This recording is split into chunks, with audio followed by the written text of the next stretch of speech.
Thank you for joining me today. I'm going to share with you a little bit of information about sculpting with fruits and veggies in child care settings.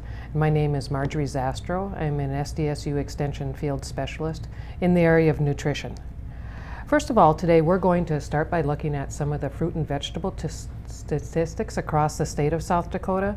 We're going to look at some of the nutrient content as far as why it's important to eat fruits and vegetables. And then we're going to have some developmental stage discussion looking at why and how you can incorporate that into the learning setting for your child care area.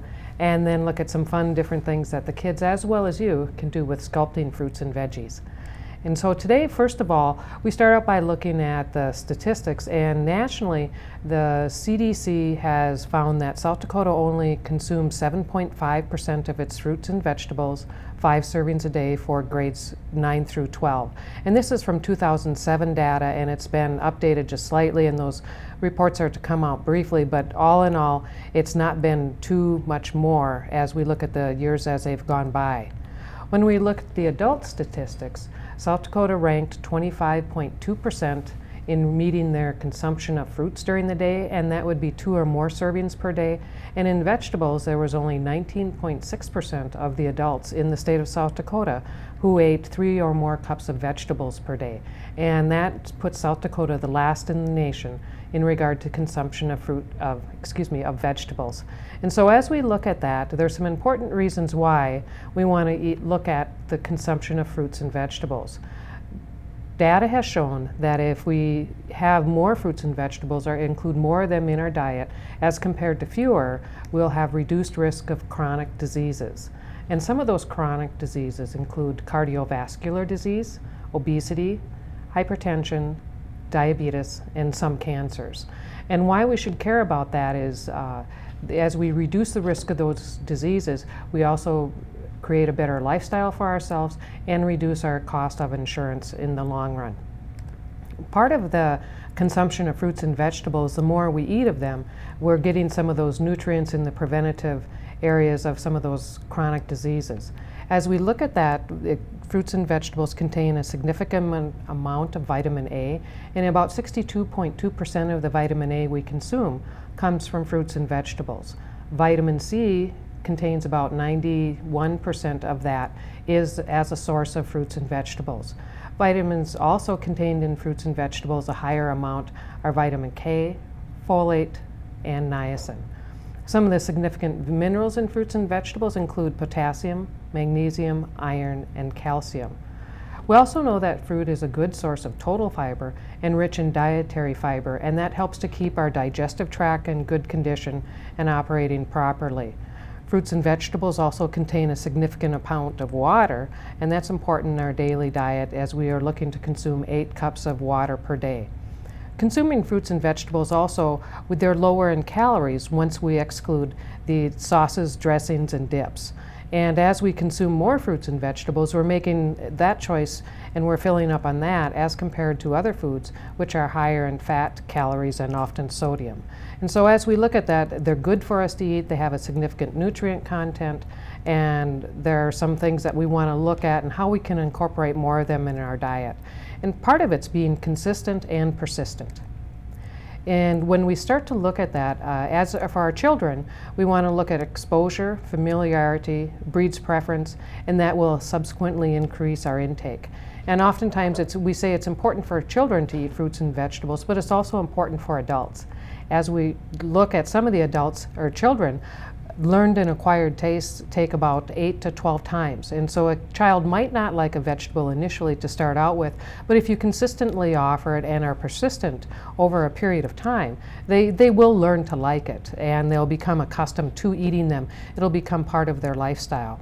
We are born with an inherent taste for sweetness, but we acquire a salt and a bitter taste. And vegetables oftentimes are not necessarily the sweetest. For example, broccoli or cauliflower, cabbage, and some of those cruciferous foods, they have a little bit more bitter taste, and so we become to acquire that.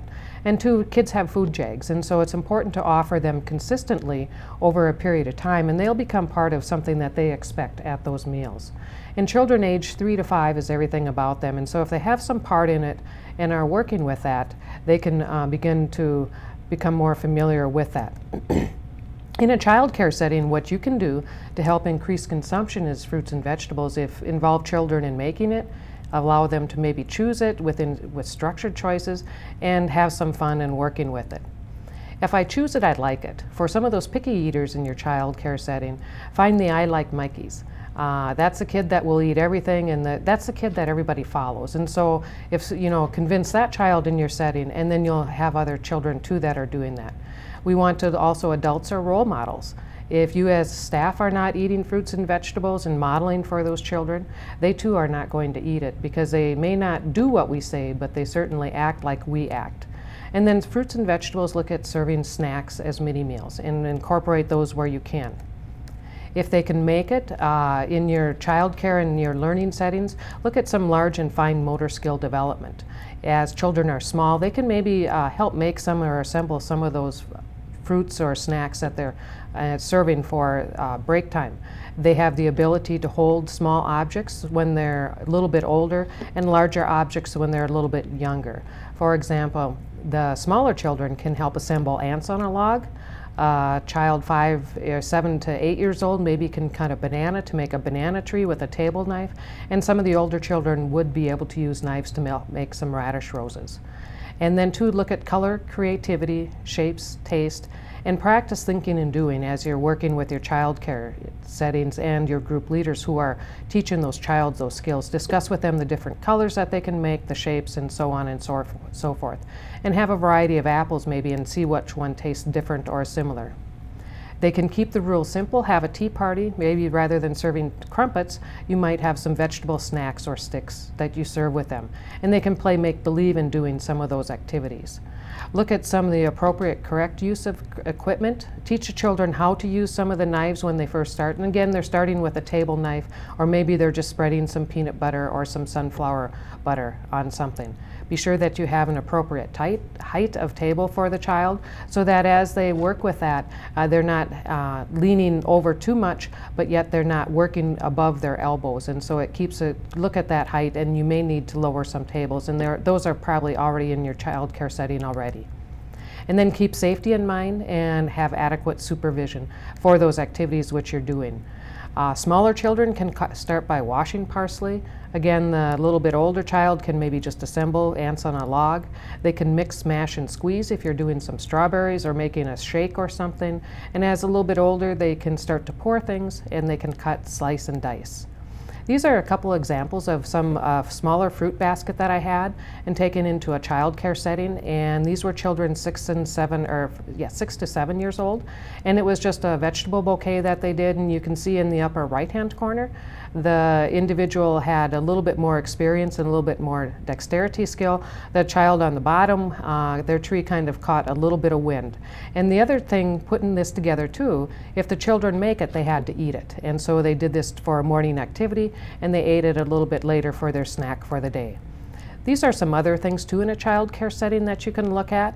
And there's some different bananas, and they were just, this is a table knife, and then they were just applied some craisins on the top there, some sheep, and they just had black olives for the eyes, and then a fruit basket or a fruit vegetable bouquet, the one pictured in the center there. And then lastly, once the kids get done, they all have to make funny faces. And so this is some activity that you can incorporate into your child care setting. The children will become more familiar with fruits and vegetables and will increase the consumption across the state of South Dakota.